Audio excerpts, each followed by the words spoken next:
Bell is a man who designs cities, glass towers, elegant bridges, masterpieces of steel and vision. But somehow, he never built a family of his own, until the day he saw a crayon drawing taped outside his construction site. At first it seemed like a child's doodle, but then he froze. The man in the picture looked exactly like him. Same eyes, same sharp jawline, standing next to two little boys, and a woman, whose face he couldn't forget. What was this? A prank? A coincidence? Or a message from the past he tried so hard to bury? What Thomas discovers next will unravel secrets he thought were long gone, a connection to two boys with curious eyes, and a mother who once believed in him, even when the world didn't.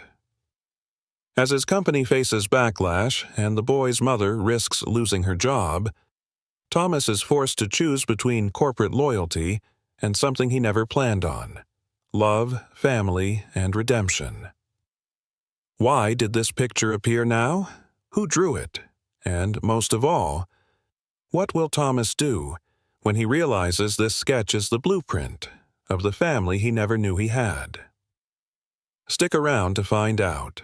And if you believe that family can find you in the most unexpected places, don't forget to like, comment, and subscribe for more heartwarming stories right here on our channel. Thomas Bell rarely walked. Not in the city, not between buildings, and certainly not anywhere near a construction site. But that morning, something pulled him from his usual glass elevator and chauffeured routine. The air smelled like fresh concrete and sawdust. Above him, cranes groaned to life. The streets of downtown Seattle bustled with men in hard hats and women carrying blueprints. Yet Thomas, in his dark tailored coat and Italian boots, looked like he belonged in a boardroom, not beside a chain-link fence. He adjusted the cuffs of his sleeves, waiting for the foreman. That's when he saw it. A piece of paper taped haphazardly to the gate, a crayon drawing, faded from rain and fluttering in the wind. He stepped closer. The drawing was of a man in a dark suit with a square jaw and combed-back hair. Next to him stood two boys, identical down to their crooked grins and spiky brown hair. On the other side, a woman. Her face was a little vague, just eyes and a smile. But the man... Thomas froze. The resemblance was undeniable. A whisper of recognition tickled his chest. He looked around. Workers passed by, indifferent. No one else seemed to notice the drawing. A small voice behind him said, "That's our family." He turned. Two boys, maybe 6 or 7, stood side by side, arms around each other's shoulders. They wore oversized sweaters, jeans scuffed at the knees. Their shoes didn't match. One had red sneakers, the other worn-down sandals. But their eyes, bright, hazel eyes that looked just like his in old photos. "Who drew this?" Thomas asked, his voice unexpectedly soft. "I did," the taller one said proudly. "I'm Aiden. That's my brother Liam." Liam tilted his head shyly. "Mama says art tells the truth." Thomas knelt slowly. "And who's the man?" Aiden grinned. "That's our dad. Mama said he builds big things." Thomas swallowed. "Does she now?" Before the conversation could go further, a woman's voice rang out. "Boys?" A maintenance worker jogged over, holding a broom in one hand and looking flustered. She wore a faded uniform, her hair tied back in a rushed bun, but her face... Thomas's breath caught. Her name slid back into his mind like a memory shaken loose. Her eyes hadn't changed. She stopped cold when she saw him. "Thomas? Lena?" he breathed. For a second, no one spoke. The wind picked up the drawing and tugged it loose. It danced along the sidewalk, then caught against Thomas's shoe. He bent down to pick it up. His hand shook. Lena stepped forward quickly, her tone firm. "Boys, get back inside." "But, Mama," Aiden started. "Now." They obeyed, reluctantly. their heads turned back to glance at Thomas as they walked away. She turned to him. "What are you doing here?" He cleared his throat. "Site inspection. This is our new high-rise project." Her eyes flashed with something unreadable. "Of course it is." Thomas looked down at the crumpled drawing in his hand. "Lena, those boys." Her shoulders stiffened. "They're mine." The weight of those words hit him like a brick. He stared at her, trying to piece together a decade in a glance. He had questions. So many questions. But she was already backing away. "I have to go," she said quietly. "This job, it's all I've got." Thomas stood there, paper in hand, heart pounding against his ribs. The city moved around him, unaware that something had just cracked open. He looked again at the drawing. And, for the first time in years, Thomas Bell, the man who built towers to scrape the sky, felt like the ground beneath him wasn't so solid after all. Thomas Bell couldn't concentrate for the rest of the morning. The meetings blurred together, spreadsheets and site plans losing all meaning as one image kept pulling him back. The crayon drawing. That drawing, the two boys with familiar eyes, the woman whose name he hadn't said aloud in almost a decade. Lena. It wasn't just the shock of seeing her again. It was how she looked at him. Not with hatred, but with a quiet hurt that felt worse. As if time had taught her to stop expecting anything from him. As if she had built a life out of the pieces he left behind. By noon, Thomas had canceled his next meeting and returned to the construction site. The security guard looked surprised but opened the gate without question. He wasn't sure what he was looking for. An explanation? An apology? Maybe just a chance to breathe in the same air as her again and figure out why his chest felt so hollow. Near the supply building, he saw her again. Lena. She was sweeping sawdust near a stack of plywood, her movements methodical, almost mechanical. Her uniform hung loose around her thin frame. She hadn't seen him yet. He cleared his throat gently. "Lena!" She turned, startled, then straightened. Her expression didn't soften. "You're back?" she said flatly. "I had to be," he replied quietly. "We didn't finish earlier." She crossed her arms. "There's nothing to finish." Thomas took a slow step forward. "Those boys, Aiden and Liam, are they?" She cut him off before he could ask. "They're mine. That's what matters." He looked into her eyes, searching for a truth he already feared. "Lena, are they mine too?" She hesitated, just for a second. Then she turned her gaze toward the sawdust at her feet. "I never planned to tell you," she whispered. Thomas's throat tightened. "Why not?" She looked up again, pain etched in every line of her face. "Because I was nothing to you back then. A mistake. A complication. Do you remember what you said to me the day I left?" He flinched. "That was a long time ago." "Not for me," she said, her voice trembling. "You called me a distraction. Said I was risking your reputation. You didn't even ask if I was okay. You just signed the transfer papers and watched me disappear." Thomas's voice cracked. "I didn't know you were pregnant." "I know," she said bitterly. "That's the part that hurts the most." A long silence settled between them. Somewhere nearby, a drill roared to life. Workers shouted over the clatter of machinery, but none of it seemed to reach Thomas. He was standing in a different kind of noise, the kind that lived inside regrets. "I wasn't ready then," he said softly, "but that doesn't mean I want to walk away now." Lena looked at him for a long time.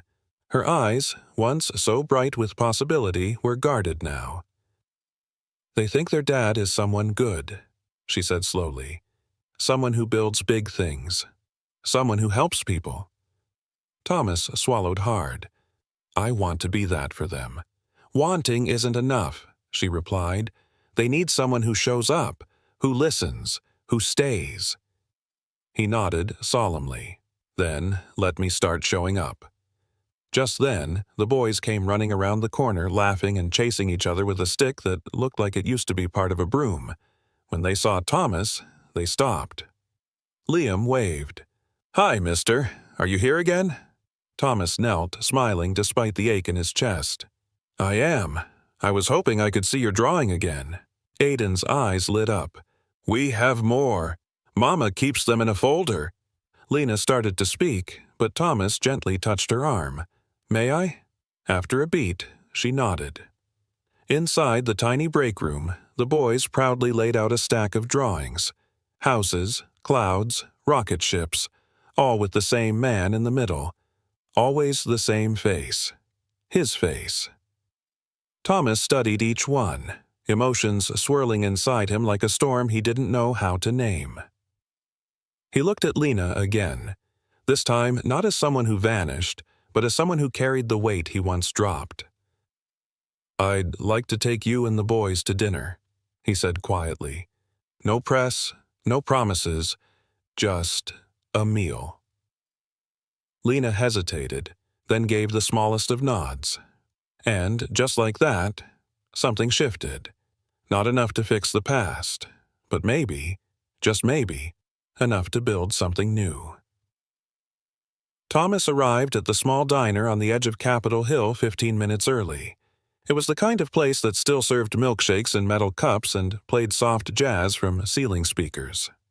He chose a booth in the corner and sat facing the door, palms pressed to the polished wood, heart beating harder than any boardroom deal ever had. He kept checking his watch, nervous in a way that surprised him. This wasn't a business negotiation or a high-stakes presentation. This was something else, something more personal, more fragile.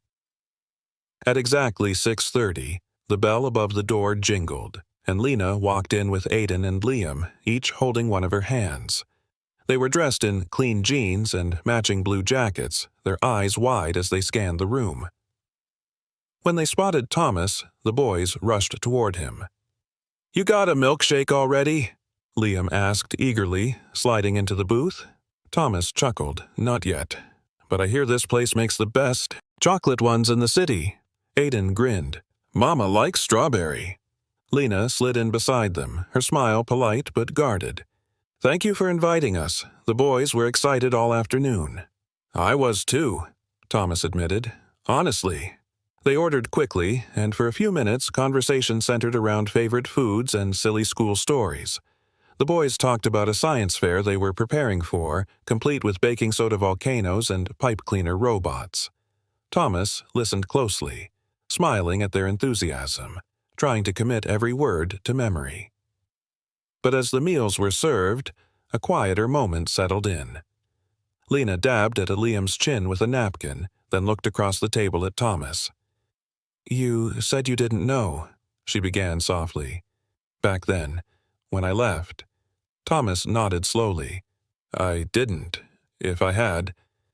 "Lena, I don't know what I would have done, but I would have never let you go through this alone." She looked at him, eyes weary but honest. "I didn't want your pity. I wanted your respect. But when I needed it most, all I got was silence." He lowered his gaze, her words like stones on his chest. "I deserved that." The boys, sensing the heaviness in the air, quieted. Liam leaned against Lena, while Aiden sipped his milkshake slowly, glancing between the adults. Thomas looked up again. "You were a brilliant designer. You had ideas that lit up a room. I should have fought for you. Instead, I disappeared when things got complicated."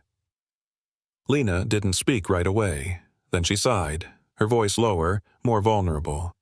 "After the scandal, I was blacklisted. No firm wanted to hire me. I took cleaning jobs just to survive. When the boys were born, I named them after the two things I used to believe in: strength and light." Thomas whispered, "Aiden and Liam." She nodded. "They gave me purpose when everything else fell apart." Thomas looked at the boys again, their eyes still wide and curious. His chest tightened. "I'd like to help now," he said gently. "Not just financially. I want to be here. I want to get to know them. And you." Lena looked skeptical. "You're busy." You have your name on skyscrapers and contracts in 5 states. You're not exactly someone who makes room for surprises." He smiled faintly. "That used to be true, but lately I've realized success feels pretty hollow when there's no one to share it with." Aiden tilted his head. "Do you build houses?" "I do," Thomas said warmly. "Big ones. But I used to draw little houses just like yours when I was your age." Liam perked up. "You draw too?" Thomas reached into his coat and pulled out a small sketch pad. On the first page was a rough pencil outline. A simple house with 2 kids on the front steps and a woman in the doorway. He slid it across the table. "I started this last night. Thought you might want to finish it with me." Lena blinked, caught off guard by the gesture. The boys stared at the drawing, then eagerly pulled out their crayons from Lena's tote bag. "I'll color the roof," Aiden announced. "I get the windows," Liam added. Lena watched them, her expression softening, her shoulders relaxing for the first time all evening. Thomas met her eyes. "Maybe we can build something together, not a building this time. Something more important." She didn't respond with words, but the look she gave him, half wonder, half uncertainty, said enough. Outside, the streetlights flickered on. Inside, 4 people huddled around a sketch pad, crayons scribbling across the page. It wasn't a contract, it wasn't a blueprint, but it felt like the beginning of something real. The next morning, Thomas stood in his office on the 30th floor, staring out over the city. But his thoughts weren't on blueprints or steel beams. They were on a crayon drawing, folded carefully in his coat pocket. A house, 2 boys, a woman with kind eyes. He hadn't slept much, not because of stress, but because his mind kept replaying their dinner. The laughter, the way Aiden wrinkled his nose when he drank too fast, the way Liam leaned on his mom like she was his whole world. And Lena. He hadn't seen that fire in her eyes since their school days. Even now, years later, she hadn't lost it. If anything, motherhood had made her stronger. A soft knock interrupted his thoughts. "Mr. Bell," said Marianne, his assistant. "The site manager from Rainier Project is here. Said it's urgent." Thomas turned slowly. "Send him in." Moments later, a tall, thin man with a nervous energy entered the office. It was Gregor Sims, one of the lead engineers from the South site. "Morning, sir," Gregor said, gripping his tablet too tightly. "There's an issue." Thomas gestured for him to sit. "What kind of issue?" Gregor cleared his throat. "It's about one of our custodians, a woman named Lena Hart." Thomas's eyes narrowed. "What about her?" "Well, she's been bringing her children onto the job site. There's concern about safety protocols, liability. The board wants to address it." Thomas kept his voice even. "And has she caused any actual disruptions? Has she violated any terms in her contract?" Gregor hesitated. "No, sir. But, to be candid, there's talk that she's distracting, that she might be using her past relationship to gain favors." Thomas's jaw tightened. "What past relationship?" Gregor paled slightly. "It's just what I've heard, sir." Thomas stood, voice low but firm. "Let me make something clear. Gossip is not evidence, and a mother doing her best to raise her children does not deserve to be punished for surviving." Gregor shifted uncomfortably. "So, what should I tell the board?" Thomas stepped closer, eyes locked on the younger man. "Tell them Lena Hart has my full support, and if anyone wants to challenge her employment status, they can speak to me directly." Gregor nodded quickly, then all but fled the office. Marianne, standing quietly by the door, gave Thomas a look of curiosity and quiet approval. He exhaled and turned back to the window. Later that afternoon, Thomas took a detour on his way home. He parked outside the Rainier construction site. The air smelled like sawdust and concrete. And there, near the chain-link fence, was Lena, pushing a mop across the sidewalk while the boys sat quietly on a bench nearby, coloring. She didn't see him at first. She was focused, wiping away a stubborn scuff on the concrete. The late sun caught the wisps of hair framing her face, and for a moment, Thomas simply watched. Finally, he stepped forward. "You missed a spot," he said gently. She looked up, startled, then smirked. "Only because your contractors are messy," he laughed. "Guilty as charged." The boys jumped up when they saw him. "Thomas!" Liam shouted. "We made you something!" Aiden held up a new drawing. A tower with their crayon version of Thomas standing on top, arms raised like a superhero. He knelt beside them, deeply touched. "This is amazing." Lena approached, wiping her hands on her work apron. "I heard you had a visitor this morning," she said, voice calm but firm. Thomas met her eyes. "I handled it."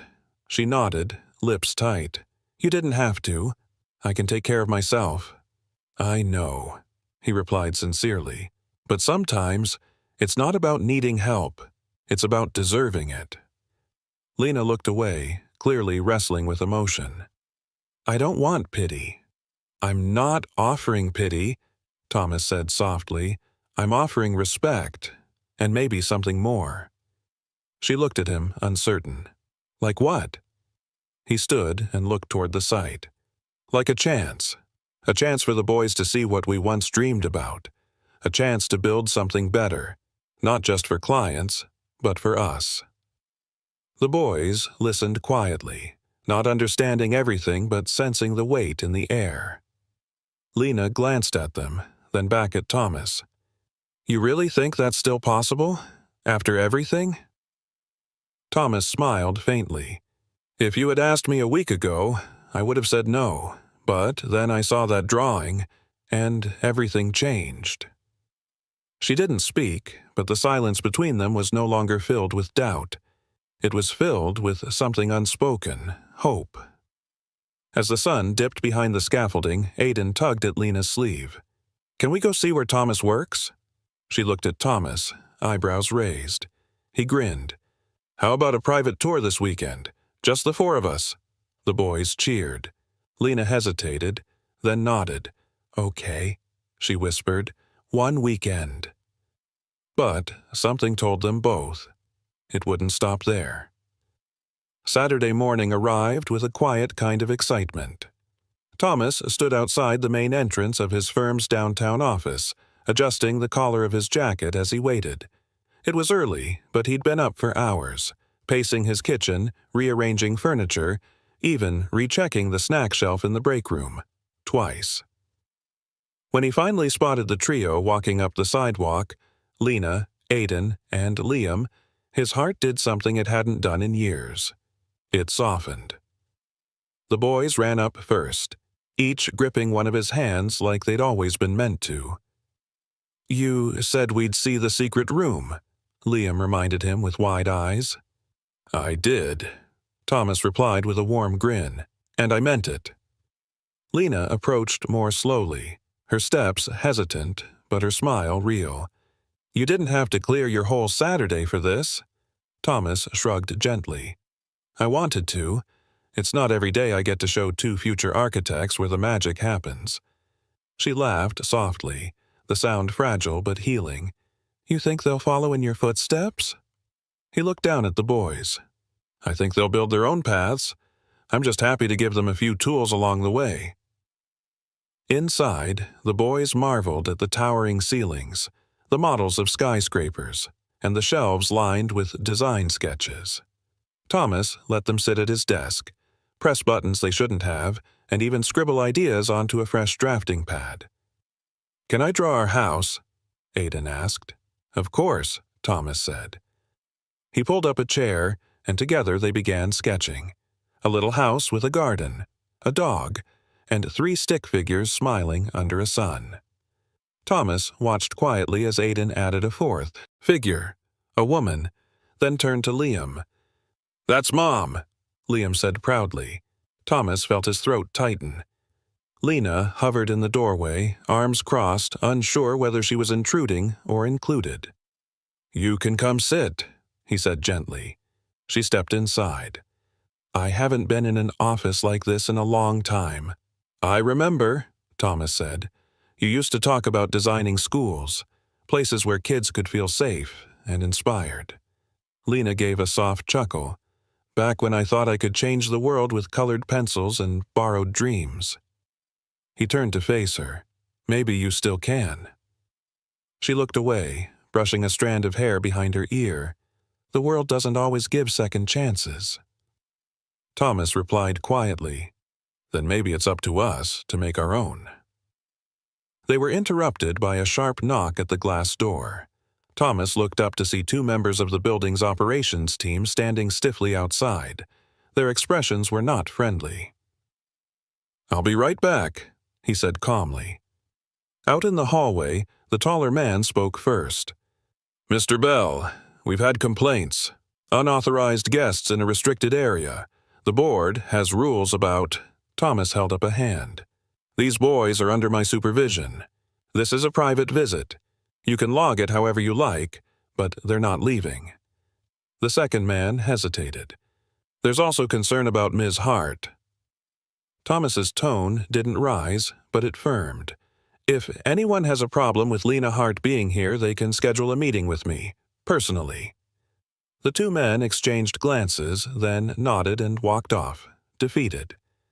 When he returned to the office, the boys were building a tower out of pencils and erasers. Lena looked at him, concerned. Problem? Nothing I can't handle, he said. She studied him. You always did know how to sound calm when everything around you was on fire. Thomas smiled softly. I've had practice, but truthfully, having you here helps. She looked away. You say that now, but what about when the press finds out? Or the board? You're a CEO, Thomas. I'm a janitor with 2 kids and a pile of unpaid bills. You're not just anything, he said, stepping closer. You're the woman who once inspired me to design with heart, and now you're the reason I want to remember what that feels like. Silence stretched between them. Not awkward, not uncertain, just full. The boys giggled in the corner as their pencil tower toppled. I think we broke gravity, Aiden announced proudly. Thomas laughed. That's okay. Some things are meant to fall, so better things can rise. Later, as they left the office and walked toward the nearby park, Lena slowed her steps. I don't know what this is becoming, she said, voice low, but I'm scared. Thomas looked at her earnestly. Me too, but I'd rather be scared together than safe alone. She nodded slowly. Then let's take it one weekend at a time. Deal, he whispered. The boys ran ahead, laughing, their laughter echoing through the trees. And, for the first time in a long while, Thomas felt like he wasn't walking alone. The following Monday, Thomas arrived early to the construction site, coffee in one hand and a stack of new safety brochures in the other. The sky was still tinged with dawn, and the city felt unusually still, a rare quiet. He paused near the fence where the crayon drawing had once been. It had since been taken down, but the image stayed with him, etched deeper than he cared to admit. Inside, workers moved briskly. Steel frames clanged. Ladders creaked. The scent of sawdust clung to the air. Thomas nodded to a few familiar faces, then headed toward the portable office trailer in the back, where Lena's name had been recently removed from the shift roster. He didn't knock, he walked in. Jerome, the project site supervisor, looked up with a surprised frown. Morning, Mr. Bell. Didn't expect to see you down here again so soon. Thomas closed the door behind him and said evenly, I want to talk about Lena Hart. Jerome shifted in his chair. We followed protocol, sir. She brought her kids into a restricted zone during active hours. That's a liability. They were outside, drawing on the gate. And if we're going to talk about liabilities, Thomas said, voice calm but firm, let's talk about the fact that no one here knew she had once been a design student, or that she graduated top of her class, or that she was promised a junior position before being reassigned to janitorial work after a single rumor got out about her and me. Jerome cleared his throat awkwardly. That wasn't on her file. It wouldn't be, Thomas replied, because nobody bothered to look beyond the mop. There was a long silence. Then Thomas added, "She's coming back, not as a janitor, as a junior designer. I'm reopening the mentorship track that was cut during the last budget review." Jerome raised his eyebrows. "The board won't like that." "I'll handle the board," Thomas said. Outside, Lena stood with Aiden and Liam, their lunchboxes in hand. She hadn't expected him to be here, and she certainly hadn't expected the nod he gave her, the quiet signal to wait. When he emerged minutes later, his expression was unreadable. "I hope you brought your sketchbook," he said softly. Lena blinked. "What? You're on staff again. You start tomorrow. Design assistant to the project team." Her mouth opened, closed, then opened again. "Thomas, you can't just override HR." "I already did," he said gently, "and I'll do it again if I have to." Tears filled her eyes before she could stop them. "I don't want pity," she whispered. "This isn't pity," he said. "This is me fixing something I should have fixed years ago." Behind her, Aiden and Liam watched quietly. Then Liam asked, "Does this mean Mom gets to wear one of those cool orange vests?" Thomas chuckled. "Yes, and probably a helmet too." The boys cheered. Later that afternoon, back at the small apartment Lena rented, she sat at the kitchen table, slowly unpacking her old design tools. Pens dulled from time, rulers with faded etchings, and a half-finished model made from cardboard and tape. Thomas helped the boys with homework on the rug. Liam was tracing shapes. Aiden was reading aloud from a book about bridges. Lena glanced over, heart aching at the scene. "You really didn't have to do all this." Thomas looked up. "I didn't do it for you." She raised an eyebrow. "I did it for them," he said, "and for me." She softened. "You've changed." "I'm trying to." They sat in silence for a moment, the sound of pencil scratching and book pages turning, filling the room. Then Lena said quietly, "I was angry at you, for a long time. I know. I hated that drawing." He smiled faintly. "I loved it." She looked at him. "It reminded me of the life I might have had if I hadn't chosen to bury my heart under steel beams and blueprints." Her voice cracked. "You broke my heart, Thomas." He nodded slowly. "And you've carried more than your share. But if you'll let me, I'd like to carry some of it now." She didn't answer right away, but she didn't turn away either. That night, after the boys had gone to bed, Lena stepped out onto the tiny balcony. Thomas followed, 2 mugs of tea in hand. They stood in the soft glow of the city lights. "I don't know what this is," she said, wrapping her arms around herself. "It's not a promise," he said. "Not yet. It's a beginning." She took the tea, her hands brushing his. "Then let's begin."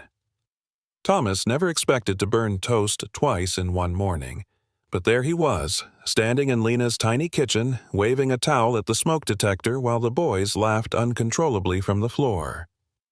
"You said you knew how to make French toast," Aiden grinned, covering his nose dramatically. "I do," Thomas replied, coughing through a cloud of smoke. "Just not at 7 in the morning." Liam pointed at the blackened mess on the pan. "That looks like a science experiment gone wrong." Thomas looked at Lena for help, but she was leaning against the doorframe, arms folded, smiling with quiet amusement. "You're improving. Yesterday, you didn't even turn on the stove," he exhaled, chuckling softly. "Baby steps." The boys offered to make cereal instead, and Thomas sat beside them at the table, marveling at how normal it all felt. The clinking of spoons, the murmur of a cartoon playing in the background. It was messy, loud, imperfect, and completely different from his polished condo in the sky. And he liked it. Later that day, he picked the boys up from their summer program while Lena stayed late at the site, reviewing blueprints with the design team. She'd thrown herself into the work with quiet determination, and Thomas saw flashes of the student she once was, bright, focused, always sketching on napkins or the edges of receipts. In the car, Liam tugged at his sleeve. "Can we go to your office again, Mr. Bell?" Thomas glanced in the rearview mirror. "Sure. Why?" Aiden answered first. "We want to draw something else, for the wall." Thomas smiled gently. "You know, most CEOs don't have drawings taped to their lobby." "But do they have kids?" Liam asked, head tilted. That question sat with him for a moment. "No, most don't." When they arrived, Thomas led them through the quiet evening halls of the building. The receptionist waved with surprise, and security nodded as they passed. At his office, the boys dropped their backpacks and got to work at the low coffee table. Crayons scattered, paper rustled. Thomas watched them, half in awe, half in disbelief. A month ago, he didn't know they existed. Now, he couldn't imagine walking into this office without them. "What you drawing?" he asked after a while. "It's your house," Aiden said, "but with a slide from the top floor." Liam chimed in, "And a pool on the roof, and a garden for Mom." He laughed softly. "That's ambitious." Aiden looked up, eyes bright. "You build big stuff, right?" "I try to." "Then build that." As they packed up, Thomas tucked their latest drawing into a frame and set it on his desk. He didn't care what the board would think. He'd already restructured the senior team to make space for a community design program Lena would help lead. The world could keep its sterile glass boxes. He was building something different now. That evening, Lena returned home to find the boys asleep on the couch, arms wrapped around each other. A blanket half covered them. The faint smell of popcorn lingered in the air. She looked toward the kitchen. Thomas was there, cleaning dishes in his shirt sleeves, music humming quietly from his phone. She leaned against the doorway, heart full. "You're gonna spoil them, you know." He looked over, drying his hands. "They're worth it." There was a pause. Then she asked, gently, "And me?" He didn't blink. "Yes." Lena stepped forward, slowly, like she was testing the floor beneath her heart. "Don't say it if you don't mean it, Thomas." He closed the distance between them, his voice low, steady. "I've meant it for 10 years. I just didn't know how to say it until now." She nodded slowly. "I'm scared." "So am I." They stood in that stillness, the kind that only comes when something real is blooming, something hard-earned. Then Lena smiled, tears brimming. "Okay, then let's keep building." Thomas arrived at the construction site just before 9. He normally stayed away from active builds, preferring to leave field visits to his project managers, but this morning felt different. Maybe it was the message Lena had left on his phone the night before. A quiet, tired voice saying simply, "We need to talk tomorrow." As he stepped from the car, the air was heavy with the smell of concrete and dust. Workers moved like clockwork, shouting above the clang of steel, but something was off. The usual hum of progress was interrupted by murmurs, eyes shifting toward the temporary office trailer where Lena worked. Thomas picked up his pace. Inside, the site supervisor, Mason, was standing stiffly by the desk, arms crossed. Lena sat across from him, face pale, lips pressed into a thin line. Aiden and Liam stood beside her, clutching their backpacks, eyes wide. "What's going on here?" Thomas asked, his voice low but firm. Mason straightened. "Mr. Bell, we were just discussing protocol violations. Ms. Rivera brought her children to an active construction site. Again." Lena spoke before Thomas could respond. "I had no choice. Their summer program was canceled today. I told Mason I'd keep them in the trailer, out of the way.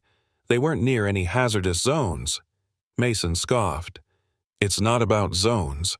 It's about liability. And this isn't the first time." Thomas turned to Lena gently. "Why didn't you tell me?" I didn't want to make it your problem, she whispered. They're my boys, my responsibility. They're not just yours, he said quietly, then turned back to Mason. And this is not how we treat people we claim to value. Mason didn't flinch. Look, I'm following policy. The board signed off on strict safety protocols. You want to make exceptions, you'll need to deal with the council and the insurance reps. Thomas inhaled, slowly, deeply, then nodded once. Fine. He stepped outside, pulled out his phone, and made a call. By noon, the project board had convened an emergency video session. Thomas stood at the front of the site's meeting room, hands resting firmly on the edge of the table. You all know me, he began, and you know I've spent 2 decades building this company with one principle in mind. Design is nothing without humanity. That includes how we treat our people. A board member, Harold, interrupted. Thomas, we understand your personal stake here, but this isn't about personal stake, he cut in.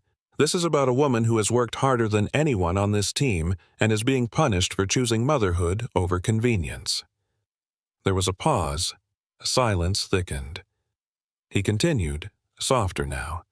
We talk about vision all the time. Future forward, sustainable, inclusive. But those are just words unless we back them with action.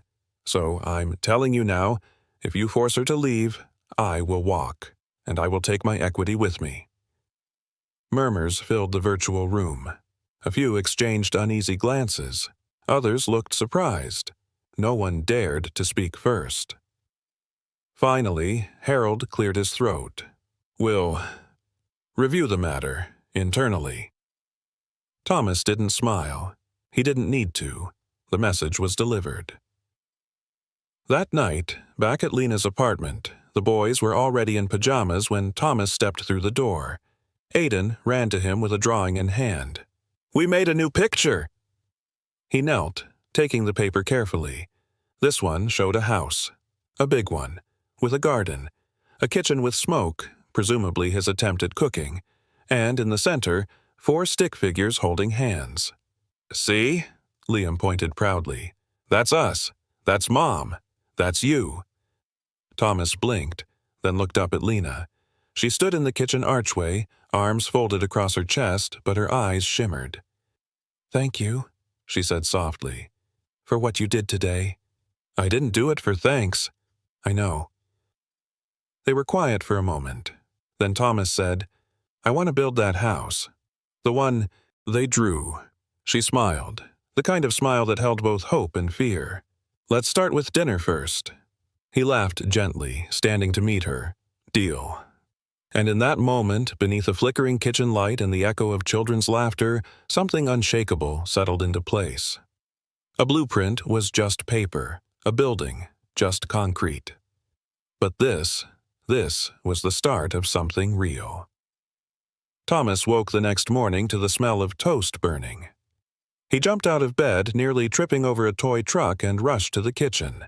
There stood Aiden, on a step stool, holding a wooden spoon like a sword, while Liam watched the toaster with intense focus. Boys, Thomas said, voice half laughing, half panicked, what are you doing? Making breakfast, Aiden announced proudly. Liam grinned. We saw it on YouTube. Thomas chuckled, unplugged the toaster, and waved away the smoke. Okay, next time, how about we make breakfast together? Deal? Deal! They shouted in unison. Lena appeared a moment later, tying her hair back with a rubber band. She looked tired but radiant in the morning light. They insisted on letting you sleep in. Thomas looked at her and smiled. You should have stopped them. I tried. Believe me.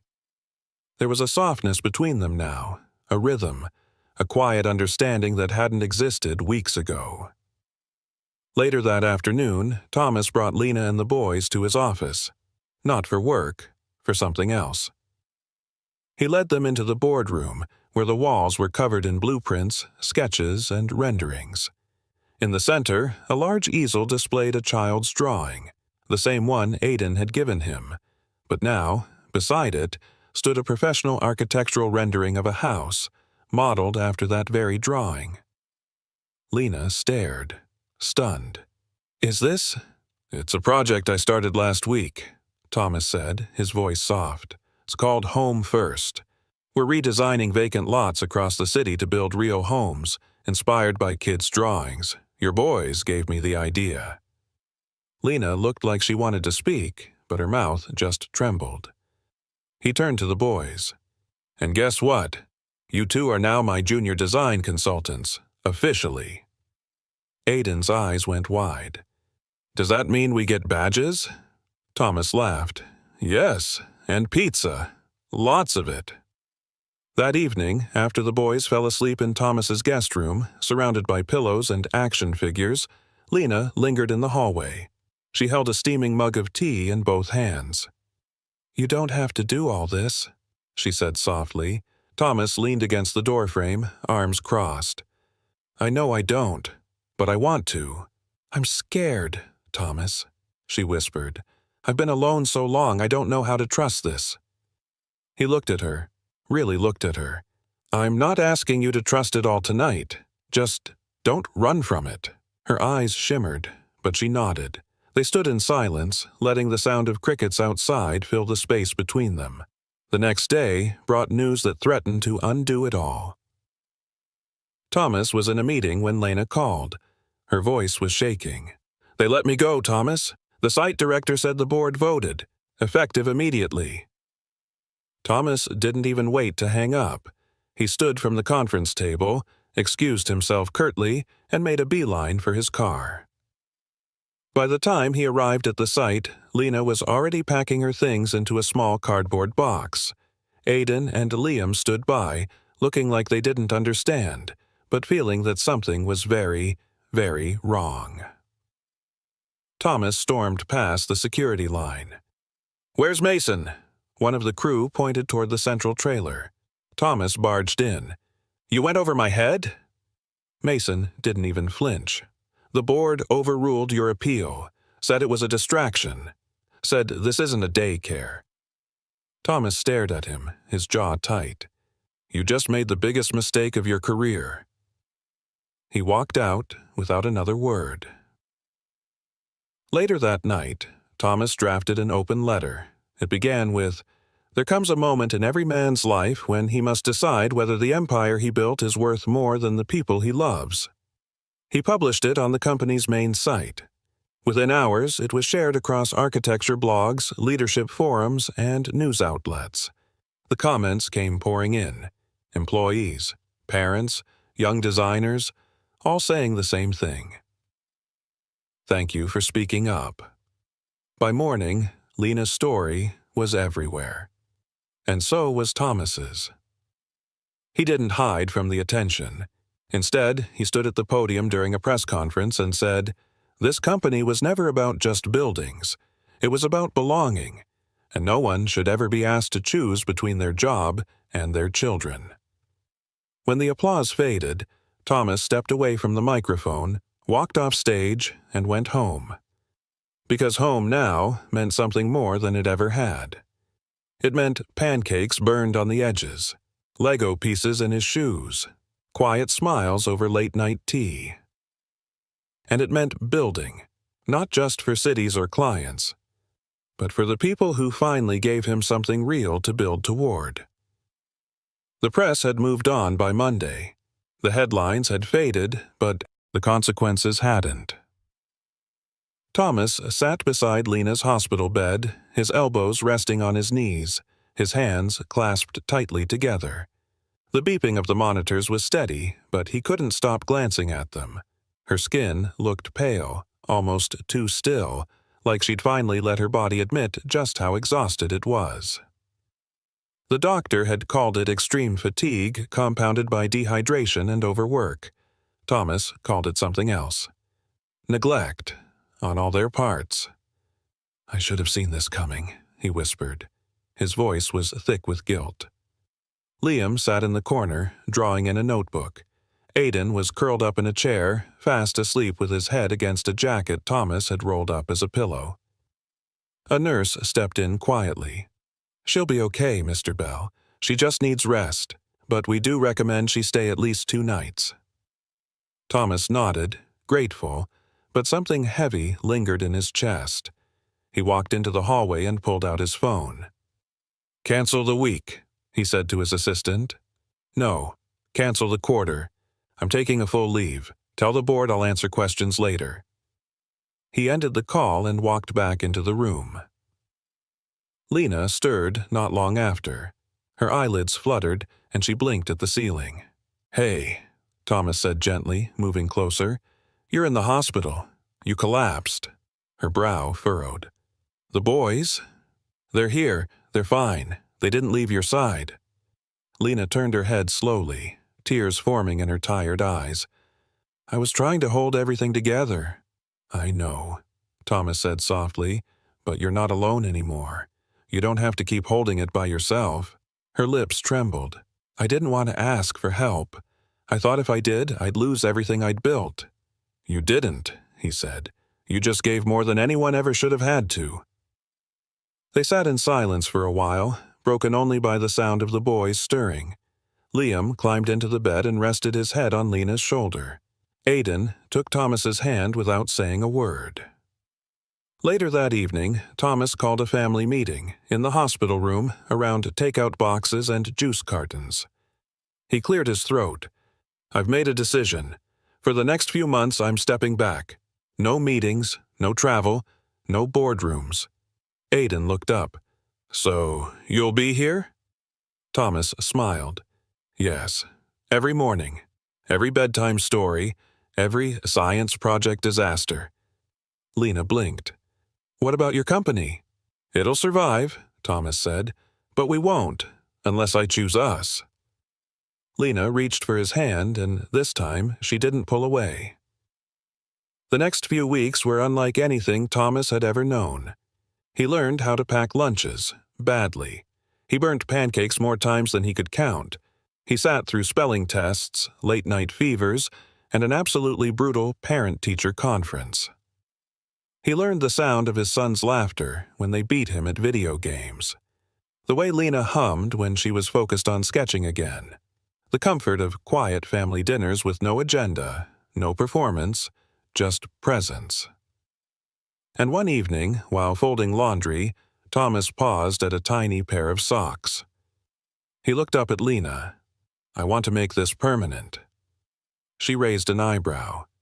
"You mean, I want to adopt them, formally, not just be here, be theirs." Lena didn't speak for a moment. Then, slowly, she nodded. "Okay, but they have to choose too." Thomas knelt in front of Aidan and Liam the next day, hands trembling. "I'd like to be your dad," he said. "Officially, if you'll have me." The boys looked at each other. Then Aidan leaned in and wrapped his arms around Thomas's neck. "You already are," he whispered. Liam followed, squeezing them both tightly. It was the first time in Thomas's life he cried and didn't try to hide it. That night, as the rain tapped gently against the windows, Lena kissed his cheek and rested her head on his shoulder. "You rebuilt something you didn't even know was broken," she said. Thomas nodded. "And this time, I'm not building alone." 2 weeks after the adoption papers were filed, Thomas Bell did something no one in his company had ever witnessed. He brought kids to a board meeting. Aidan wore a tiny blazer 3 sizes too big, proudly clutching a spiral notebook filled with crayon charts. Liam sported sneakers with flashing lights and carried a toy crane under one arm. Thomas, dressed down in jeans and a crisp white button-down, looked more like a weekend dad than a CEO.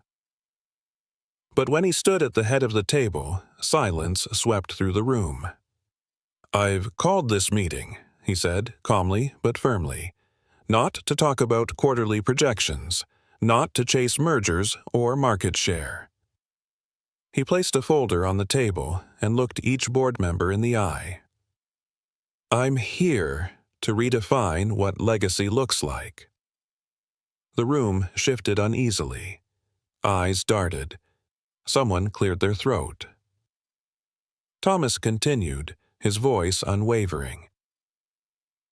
For years, I measured success in buildings, in profits, in how high we could build and how fast we could grow, but I forgot the foundation. He gestured toward the boys who sat beside Lena, swinging their legs under their seats. My sons reminded me of something I lost. That architecture isn't about the tallest tower, it's about shelter, belonging, story. Aiden beamed. And bedtime. The room chuckled lightly. Thomas smiled and opened the folder. Inside were plans for a new community center, designed not for profit, but for families. There were sketches, funding proposals, partnerships with local schools. At the bottom was a bold headline, "The Bell Foundation." A woman near the end of the table raised her hand. "Thomas, are you saying you're stepping away permanently?" He paused. "No, I'm staying, but I'm shifting. I'll work 3 days a week. My family gets the rest."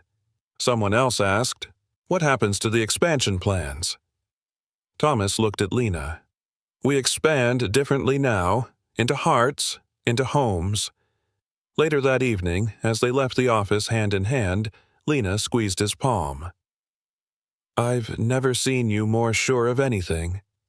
Thomas looked down at Aiden and Liam, racing ahead on the sidewalk. "I'm not just building skyscrapers anymore," he said softly. "I'm building our lives."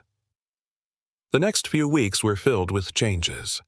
The Bell Foundation opened its first site across from the very lot where Thomas had once spotted the children's crayon drawing. The original artwork now hung in a glass frame near the entrance titled, "Where My Family Began." Thomas helped cut the ribbon, his voice cracking slightly as he spoke. "This center is for every kid who draws their dreams on paper, for every parent who's ever struggled silently, and for every person who, like me, almost missed the chance to be part of something real." Lena stood beside him, a quiet smile playing on her lips. "Does this mean we're official now?" she teased later that night, leaning into him as they walked through the newly painted halls. Thomas chuckled. "I think we've been official since the day you let me burn pancakes and still called me back for breakfast." They stopped near a wall covered in fresh murals painted by kids.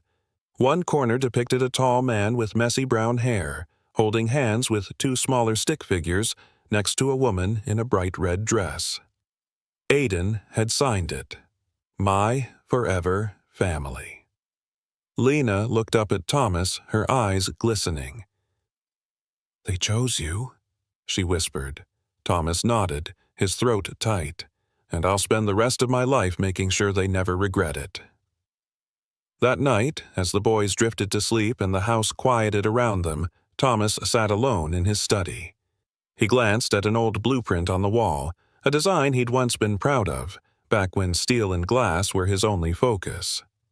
Now, the most important blueprint lived in the kitchen drawer, crumpled, hand-drawn, with stick people and hearts and a sun with a big smiling face. And it was perfect. He leaned back, exhaled slowly, and whispered into the stillness, "I finally understand what home really means." Aiden stood nervously behind the podium, his small hands gripping the edges of the wooden lectern. The auditorium was packed. Parents, teachers, architects, and reporters all gathered for the opening of the city's first children's architectural showcase. The Bell Foundation had funded the entire event. Thomas sat in the front row, his arm around Liam, who was chewing the edge of his lanyard and kicking his feet in rhythm. Lena stood just off stage, giving Aiden a reassuring nod. The boy cleared his throat and spoke into the microphone, his voice trembling at first. "My name is Aiden Bell," he said, pausing as his name echoed softly through the room. "I used to draw buildings on napkins, on walls, on anything I could find.